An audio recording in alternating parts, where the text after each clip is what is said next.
Good afternoon students. अज जो असी topic बच्चे करना हैगा वो हैगा हाफ लाइफ पीरीयड। ठीक है, हाफ लाइफ तो पता तुहानू इंडिकेट हो जाएगा। हाफ मीनस अद्धा, लाइफ मीनस पूरी रिएक्शन का हाफ अद्धा हो जाएगा जो पीरीयड। पीरीयड मतलब टाइम। ठीक है, सो असी डेफिनेशन करांगे। It is defined as the time, period मतलब टाइम ड्यूरिंग विच जिहदे दौरान the concentration of the reactant is reduced to half of its initial concentration.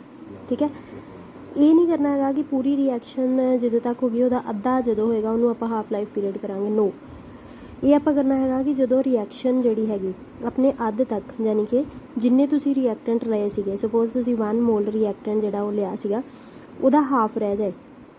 ठीक है, फस्ट 1 मोल रिएक्टेंट का अद्धा वो रिएक्टेंट जोड़ा बच जाए, उदों क्या टाइम होएगा रिएक्शन का, that is your half life period. उन्होंने आप की कहेंगे हाफ लाइफ पीरीयड। मतलब कि जिन्ने तुसी रिएक्टेंट लए सी, this is the initial 1 mole is the initial concentration when 1 mole per litre, sorry 1 mole per litre अगर असी सॉलिड है तो सॉरी लिक्विड है, 1 मोल पर लीटर अगर साडी कंसनट्रेशन शुरू दे विच सी, जदों ओहदी अद्धी रह जाएगी, half mole per litre concentration रह जाएगी, दैन उदों तुहाडी रिएक्शन का क्या टाइम सीगा, कदों कितना टाइम सीगा, that is your half life period. So it is defined as the time during which the concentration of the reactant is reduced to half of its initial concentration। शुरू दे विच तुसी जिन्नी concentration लई है उस तो अद्धी कंसनट्रेशन जदों रह जाए तो उदों की टाइम है रिएक्शन का, that is your half life period. ठीक है, इहनूं की है ये हुण हाफ लाइफ पीरीयड जिहड़ा 0 ऑर्डर वास्ते अलग होएगी, फस्ट ऑर्डर वास्ते अलग होएगी। ठीक है, हुण इहदे विच सब तो पहला करना कि 0 ऑर्डर वास्ते हाफ लाइफ पीरीयड का यानी कि टी हाफ का की एक्सप्रैशन हुंदा। सो फस्ट ऑफ ऑल सानू पता होना चाहिए कि 0 वास्ते integrated rate expression for rate constant की सीगा। So K is equals to for integrated rate constant for 0 order reaction is equals to initial concentration of A minus final concentration of A over T. ये overall सीगा। हुण असीं इहनूं अद्धे time तक कढना हैगा, तो असीं की करांगे, K is equals to for 0 order इत्थे आ जाएगा for 0 order, and this is for 0 order. 0 order वास्ते के इज़ इक्वल्स टू की आ जाएगा A initial concentration minus A final concentration over T. ठीक है, नाउ अज्यूम, नाउ की करांगे, if T is equals to 0, अगर अजे टाइम रिएक्शन स्टार्ट नहीं हुए, दैन ए जिहड़ा हैगा वो काहदे बराबर होएगा, इनिशियल कंसनट्रेशन के बराबर होएगा।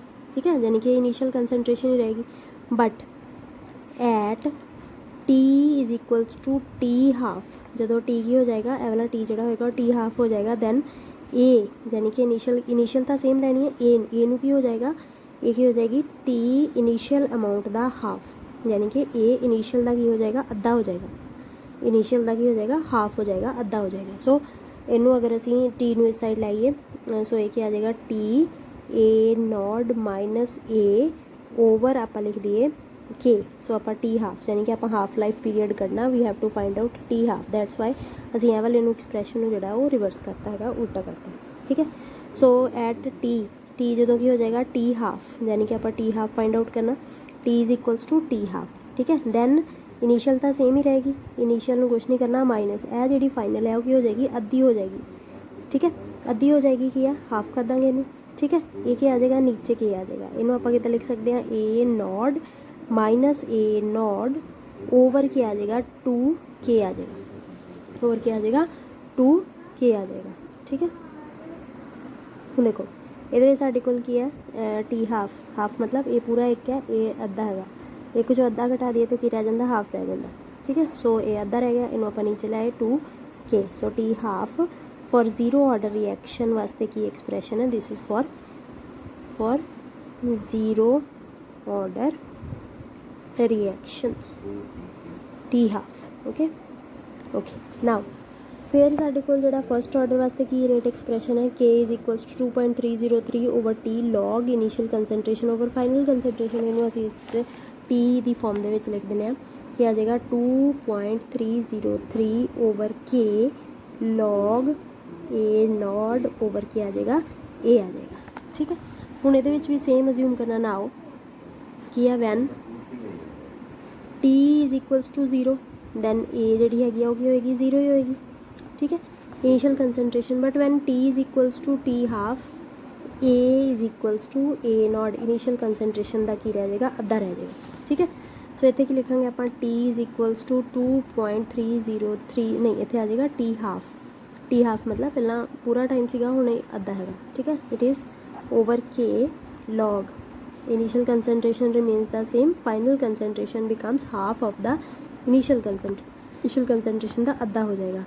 ठीक है, सो इन्हों असीं सॉल्व कर लांगे 2.303 ओवर के लॉग ए कट गया, ए टू ऊपर चला गया, ए आ गया तुहाडे कोल and it is equals to 303 into log 2 की वैल्यू होंदी है 0.3010 ओवर के आ जाएगा के। इनू अगर असीं कैलकुलेट करांगे it comes out to be 0.693 over K. So it is very simple, T half for first half life period for first order reaction वास्ते ये एक्सप्रैशन है।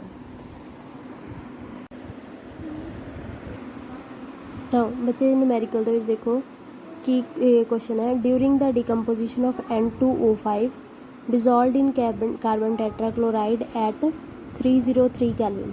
ठीक है, and the following results were obtained. ये साडे कोल कहंदे result दिख रहा है। टाइम सीगा 0 मिनट, फिर 40 मिनट, फिर 80 मिनट, 120 मिनट्स ते 180 मिनट दे इनफाइनाइट टाइम।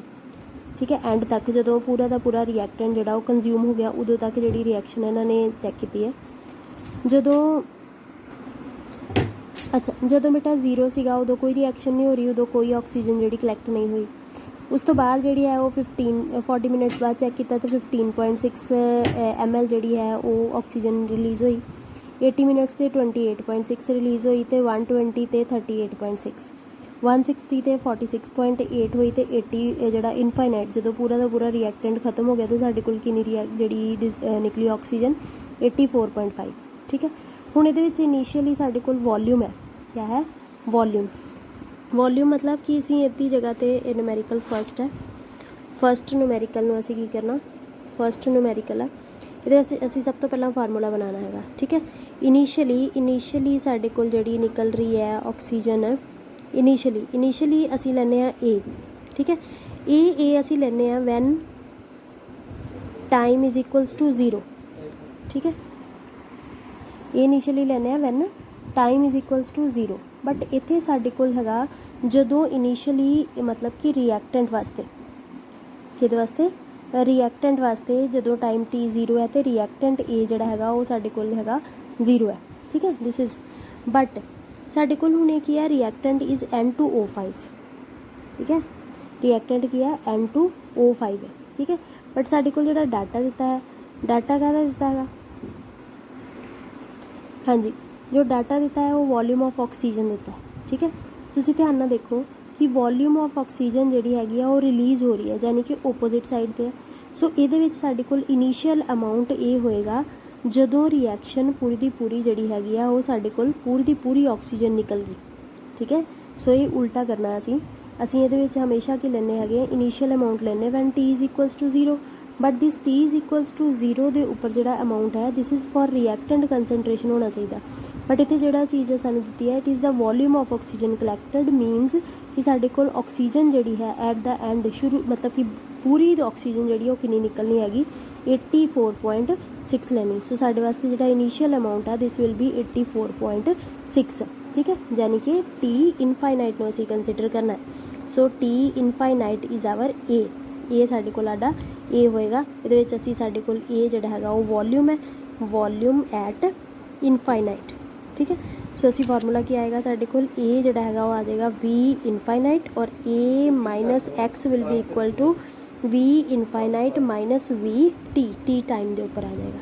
ठीक है, हुण साडे कोल जिहड़ा हैगा इन्होंने ये कहा कि ये अज्यूम करो कि जो रिएक्शन हैगा शो दैट द रिएक्शन हाँ जी show that the reaction is of first order. ये शो करो कि रिएक्शन साडा फर्स्ट ऑर्डर है and also calculate the rate constant. इन्हां सारियां टर्म्स वास्ते रेट कॉन्सटेंट भी कैलकुलेट करना। सो सानू ये उल्टा चलना पेगा बिकॉज सानू वॉल्यूम ऑफ ऑक्सीजन दिता है मीनस कि सानू रिएक्टेंट के हिसाब नाल नहीं दिता, सानू प्रोडक्ट दे विच जिहड़ा ऑक्सीजन रिलीज़ हो रही है वो दी हैगी और जिहड़ी ऑक्सीजन रिलीज़ हो रही है असीं इहदा इनीशियल अमाउंट उल्टा यानी कि इत्थों लैके चलना फिर असीं इधर नूं जिहड़ा वो चलांगे। ठीक है, ਸੋ ਅਸੀਂ ਤੁਹਾਡੀ ਮਰਜ਼ੀ ਹੈ ਕਿ ਤੁਸੀਂ ਸਾਰਿਆਂ ਵਾਸਤੇ ਕੈਲਕੂਲੇਟ ਕਰੋ ਜਾਂ ਇੱਕ ਵਾਸਤੇ ਕੈਲਕੂਲੇਟ ਕਰੋ, ਠੀਕ ਹੈ। ਜਦੋਂ ਅਸੀਂ ਇਹਦਾ ਗ੍ਰਾਫ ਬਣਾਇਆ ਸੀਗਾ ਤਾਂ ਇੱਕ ਸਟ੍ਰੇਟ ਲਾਈਨ ਆਇਆ ਜਿਸ ਤੋਂ ਪਤਾ ਲੱਗਿਆ ਕਿ ਇਹ ਕਾਂਸਟੈਂਟ ਵੈਲਿਊ ਜਿਹੜੀ ਆ ਆਉਣੀ ਚਾਹੀਦੀ ਹੈ, ਜਿੱਥੋਂ ਸਾਨੂੰ ਪਤਾ ਲੱਗ ਜਾਏਗਾ ਕਿ ਇਹ ਫਸਟ ਆਰਡਰ ਹੈਗਾ, ਠੀਕ ਹੈ। ਹੁਣ ਅਸੀਂ ਸਭ ਤੋਂ ਪਹਿਲਾਂ ਕੋਈ ਵੀ ਵੈਲਿਊ ਜਿਹੜੀ ਲੈ ਲੈਂਦੇ ਹਾਂ। ਸੋ ਪਹਿਲਾਂ ਫਾਰਮੂਲਾ ਲਿਖ ਲਈਏ, ਕੇ ਕੱਢਣਾ ਹੈ ਅਸੀਂ 2.303 ਓਵਰ ਟੀ ਲੌਗ ਵੀ ਇਨਫਾਈਨਾਈਟ ਓਵਰ ਵੀ ਇਨਫਾਈਨਾਈਟ ਮਾਈਨਸ ਵੀ ਟੀ। ਸੋ ਇਹ ਸਾਡੇ ਕੋਲ ਆ ਜਾਏਗਾ, ਠੀਕ ਹੈ। ਸੋ ਅਸੀਂ ਕੋਈ ਵੀ ਵੈਲਿਊ ਲੈ ਲੈਂਦੇ ਹਾਂ 2.303 ਐਟ ਟਾਈਮ ਲੈ ਲਓ, ਕੋਈ ਵੀ ਟਾਈਮ ਲੈ ਲਓ, ਇਹੀ ਲੈ ਲਓ 160 ਵਾਲਾ ਲੈ ਲਓ, ਚਲੋ 160 ਉੱਪਰ 46.8 ਹੈ, ਠੀਕ ਹੈ।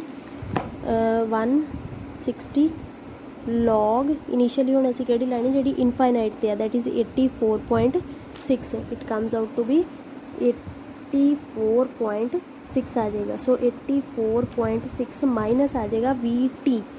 ਸੋ ਵੀ ਟੀ ਅਸੀਂ ਕਿਹੜਾ ਲਿਆ ਹੈਗਾ, ਅਸੀਂ ਲਿਆ ਹੈ ਇਹ ਵਾਲਾ 160 ਮਿੰਟ ਵਾਲਾ ਲਿਆ। ਤੋ ਇਹਦੇ ਵਾਸਤੇ ਸਾਡੇ ਕੋਲ ਵੋਲਿਊਮ ਜਿਹੜਾ ਹੈ ਉਹ ਕਿੰਨਾ ਹੈਗਾ 46.8। ਸੋ ਇਟ ਇਜ਼ 46.8 ਆ ਜਾਏਗੀ। ਸੋ ਇਹਨੂੰ ਅਗਰ ਅਸੀਂ ਕੈਲਕੂਲੇਟ ਕਰਾਂਗੇ ਸਾਰੇ ਨੂੰ ਤੇ ਇਹ ਸਾਡੇ ਕੋਲ ਵੈਲਿਊ ਆਉਂਦੀ ਹੈ 5.08 ਇੰਟੂ 10⁻³ ਪਰ ਮਿੰਟ ਜਿਹੜੀ ਹੈ ਵੈਲਿਊ ਇਹ ਆਏਗੀ, ਕਿਉਂਕਿ ਸਾਡੇ ਕੋਲ ਕਾਂਸਟੈਂਟ ਦੇ ਜਿਹੜੇ ਯੂਨਿਟ ਹੈ ਫਸਟ ਆਰਡਰ ਵਾਸਤੇ ਉਹ ਇਹ ਹੁੰਦੇ ਹਨ।